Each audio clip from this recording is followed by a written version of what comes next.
J'ose espérer que tu te portes à merveille en ce début de vidéo. J'espère que tu as passé une bonne journée, une bonne après-midi, une ou un, c'est vous qui choisissez.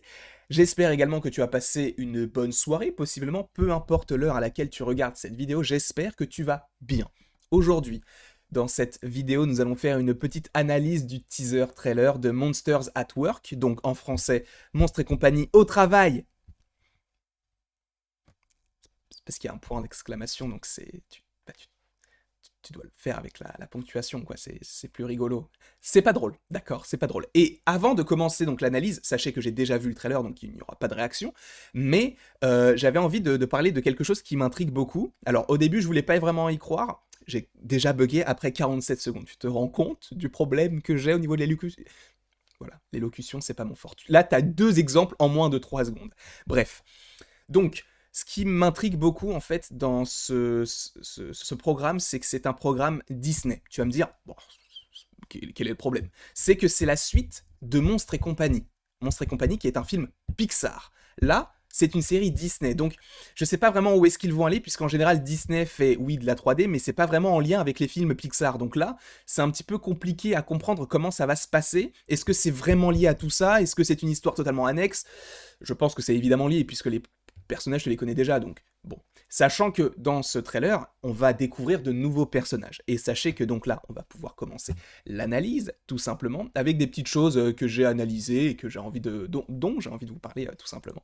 Donc on va commencer tout de suite avec la première image qui montre Germaine. C'est plutôt cool. Germaine qui est l'un des personnages principaux, l'un des personnages principaux, l'un des vous dites comme vous voulez, j'ai la flemme, c'est le matin, donc bon, je suis fatigué, d'accord. En tout cas, c'est un personnage important du premier film. Pourquoi? Parce que c'est la concierge, la secrétaire, je ne sais pas vraiment quel poste elle a dans le premier film, mais en tout cas, au final, on comprend qu'elle fait partie de la CDA, donc cette sorte d'organisation secrète entre guillemets qui vise à espionner, etc. Donc en fait, elle est infiltrée au sein même de Monstres et compagnie pour savoir qui est le vrai méchant en fait, pour savoir si ce sont les monstres, savoir si c'est l'institution, et on comprend que c'est Monsieur Waternoose, Monsieur pardon Waternoose que l'on va notamment d'autant plus voir tout de suite enfin tout de suite, bientôt dans le trailer. Je bug.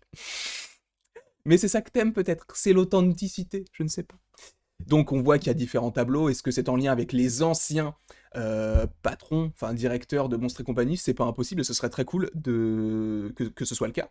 Et sachant que là, on comprend que les nouveaux patrons sont Sully et Bob. Donc c'est très cool. En gros, c'est la suite directe à Monstres et compagnie. Peut-être même que ce passage-là se passe peut-être même avant la fin de Monstres et compagnie, puisqu'à la fin de Monstres et compagnie, vous comprenez que il n'y a plus de terreur d'élite pour faire peur aux enfants. Maintenant, c'est des terreurs, enfin plutôt ce sont des terreurs d'élite pour faire rire les enfants, puisque le rire est 10 fois ou 100 fois plus puissant que le cri de la peur. Donc, ils en ont profité, et en même temps, c'est une happy end parfaite. Donc, peut-être que ça se passe juste avant que Bob ait son premier enfant, entre guillemets, donc à voir comment tout ça va se passer, mais peut-être que ça se passe juste après ce qu'on avait déjà vu, et par contre, ce qui va être très intéressant, c'est de savoir comment est-ce qu'ils vont justifier la présence sous nom de Boo, qui est présente, entre guillemets, à la fin de Monstres et compagnie. Ça va être intéressant. Donc, on comprend qu'ils sont directeurs aujourd'hui, et cette image est assez intéressante. Pourquoi? Parce que je ne sais pas si vous voyez ma souris, mais il y a plusieurs choses à analyser déjà. C'est ça, là, le petit insigne au-dessus de la porte. Personnellement, je sais pas si vous fait penser à quelqu'un, mais moi il me fait penser à Bob tout simplement. Pourquoi? Parce que la tête est un petit peu ronde, donc comme lui, il y a une petite corne juste ici, et en plus, au milieu, il y a un rond, comme l'œil de Sully, comme l'œil de Bob, pardon. Donc, est-ce que c'est en lien? Je ne sais pas, mais en tout cas, moi, ça me plaît d'avoir ce lien-là.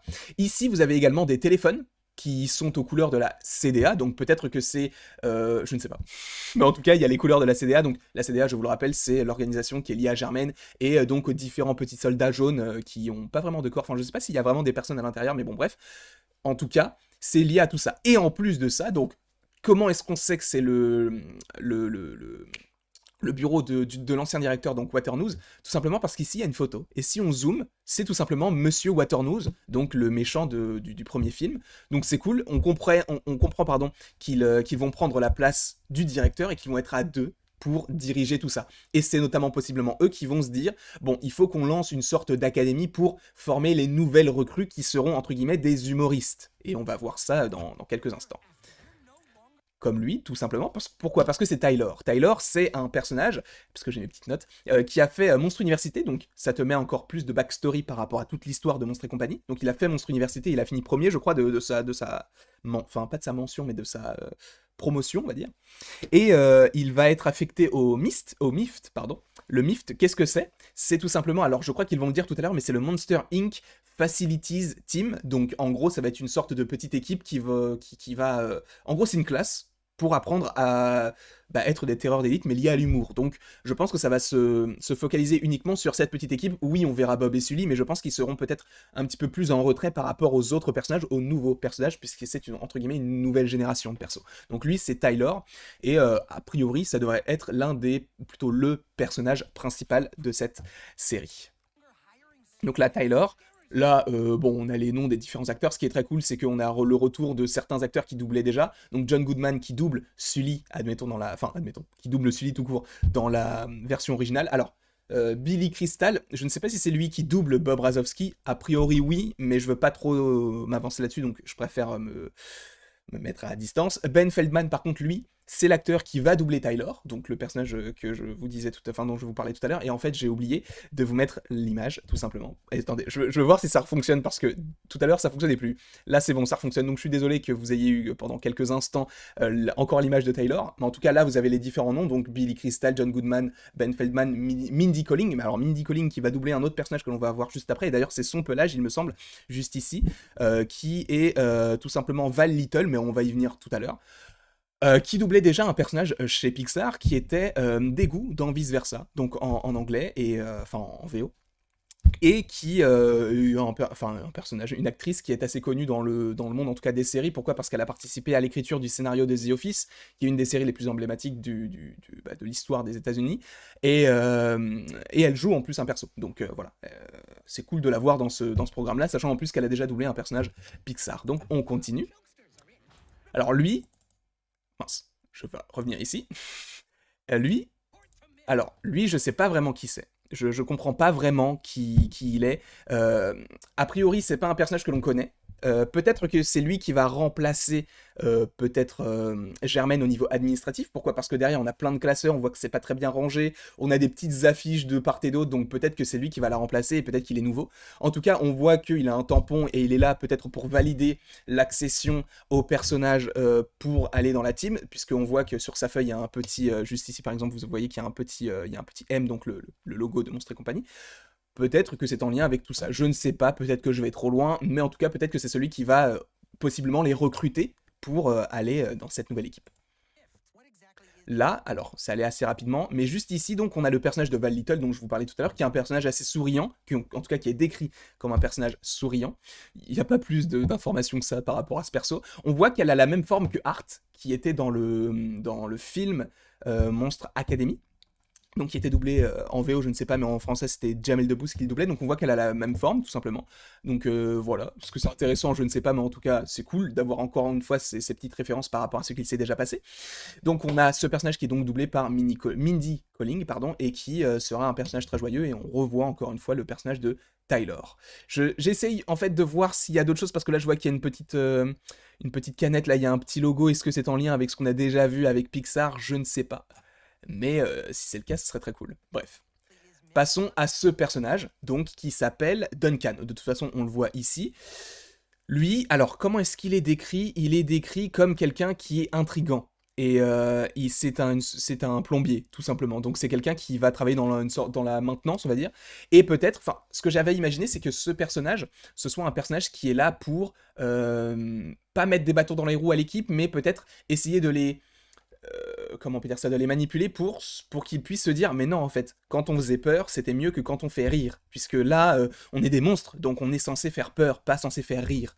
Donc peut-être que lui va être dans la même lignée que comment il s'appelle, que Léon, ou que comment s'appelle-t-il déjà, Monsieur Waternoose. Donc peut-être que lui est un antagoniste. En tout cas, à première vue, il a pas l'air d'être si sympa que ça, et vous allez le voir après, normalement, dans la suite. Donc on voit qu'il a son petit badge et tout, on voit qu'il y a des petits tuyaux, donc on comprend qu'il est plombier, de toute façon, je viens de vous le dire. Là, de toute façon, j'arrive pas à lire ce qu'il y a marqué, mais bon, est-ce que c'est intéressant? Je ne crois pas, et qu'est-ce qu'il est en train de lire? Oui, ok, d'accord, c'est pas forcément très intéressant, peut-être que ça l'est, mais pour l'instant, je ne vois pas la chose. En tout cas, peut-être que c'est juste une sorte de manuel pour savoir comment construire certaines choses, donc il est peut-être encore en train de s'instruire par rapport à son travail.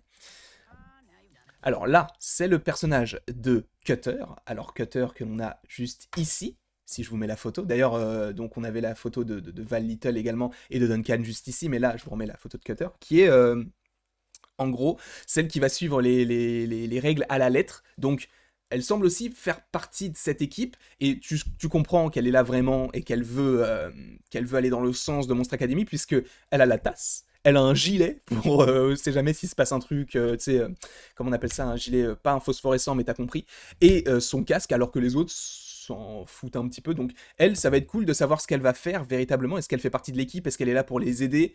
Je ne sais pas, mais ça va être assez intéressant. Peut-être que ça va être une personne qui va peut-être leur mettre, entre guillemets, des bâtons dans les roues, ou leur mettre des règles, des barrières pour leur dire non, tu fais pas ça. Là, ça, si tu fais ça, ça va pas être la bonne solution. Peut-être que ça va se passer comme ça. Encore une fois, je ne suis personne pour savoir ce qui va se passer, et je ne sais pas vraiment ce qu'il va se passer. Je reviens sur le trailer pour pas vous laisser sur cette image-là. Donc là, on a donc Tyler une nouvelle fois. D'ailleurs, Tyler, là, qui... Non, j'allais dire, il a changé de couleur, mais en fait, non, il a toujours été violet et bleu. D'ailleurs, ce qui est très cool, c'est qu'il est violet et bleu, un petit peu comme Sully. Donc, en plus, il a les cornes, donc c'est un petit... Peut-être que c'est une petite référence, je ne sais pas du tout. Mais en tout cas, c'est plutôt cool. Là, c'est peut-être le moment où il va passer son entretien, pour savoir s'il est pris ou pas. Donc, à voir comment ça va se passer.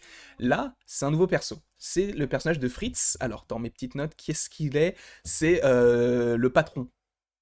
Apparemment, c'est celui qui est le chef, donc, de cette équipe. Et c'est lui qui leur précise que c'est le MIFT. Voilà, M-I-F-T, donc voilà. C'est donc le personnage qui va être le patron de l'équipe de Tyler. Est-ce que je pense que ça va être un personnage qui va être un petit peu comme comment il s'appelle, celui qui Bill Bong, Bill Bong, donc le personnage dans Vice Versa, qui va être un petit peu maladroit, etc. Donc ça va être assez intéressant. En plus, on voit il a l'air mignon, tu vois, il a un petit chapeau avec un, non, c'est vrai qu'il a l'air débile, hein. Je suis désolé, mais avec son collet de trombone là et son truc de yaourt là, oui, bon, peut-être que lui, ça va être en plus la touche humoristique, sachant que bah, vu que c'est une série d'animation, on va avoir la touche humoristique en plus. Donc j'avais encore oublié de mettre le trailer. Oh là là, j'ai vraiment pas l'habitude sur Stream Deck, mais je vais m'améliorer, je vous le promets.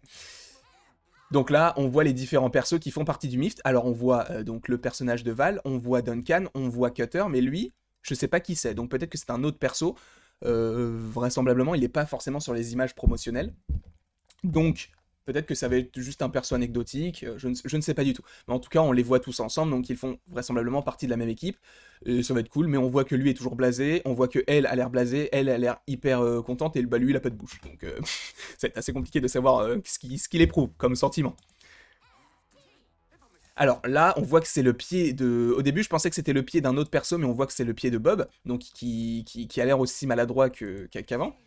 Et bon, voilà. Au début, en fait, on pouvait penser que c'était lui qui le faisait, mais en fait, on voit que le pied est vert et qu'il est fin, alors que lui, et qu'il a pas il a pas de poils, alors que lui a des poils et il est bleu. Donc bon, on comprend que c'est pas forcément la même chose. Donc peut-être que Bob, lui aussi, en fait, c'est ça qui va être intéressant, c'est que même si ça va être le dirigeant, il va encore apprendre des choses, et ça va être très cool. Je pense que ça va être super cool de savoir comment est-ce que tous les persos vont évoluer. Parce que c'est bien beau d'avoir Sully et Bob, mais il faut qu'ils aient une importance dans tout ça. Même si on sent que le personnage principal c'est Tyler, voilà. Voilà, là c'est un personnage, je sais pas si on l'avait déjà vu, mais bah oui, en fait c'est tout simplement Duncan, donc voilà, il n'y a pas de nouvelles images, on voit qu'il travaille dans la tuyauterie, il est plombier, etc. Donc il va être là pour gérer un petit peu tous les problèmes des monstres, et peut-être qu'il en a marre justement de réparer les pots cassés des monstres, et justement il va vouloir Enfin il va vouloir créer la zizanie, entre guillemets, créer des problèmes aux monstres, possiblement.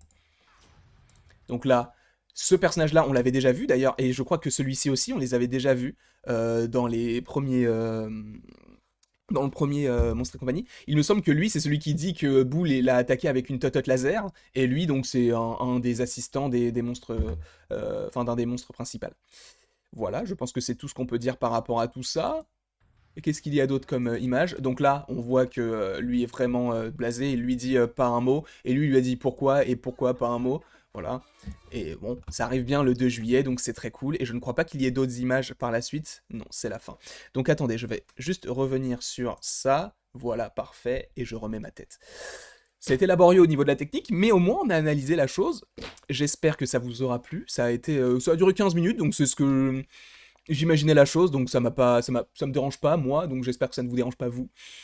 En tout cas, j'espère que vous avez apprécié cette vidéo. N'hésitez pas à l'aimer, à la partager, à la commenter et à vous abonner. Cela me ferait extrêmement plaisir. Et après toute cette longue vidéo, il ne me reste plus qu'à vous dire à la prochaine pour la prochaine.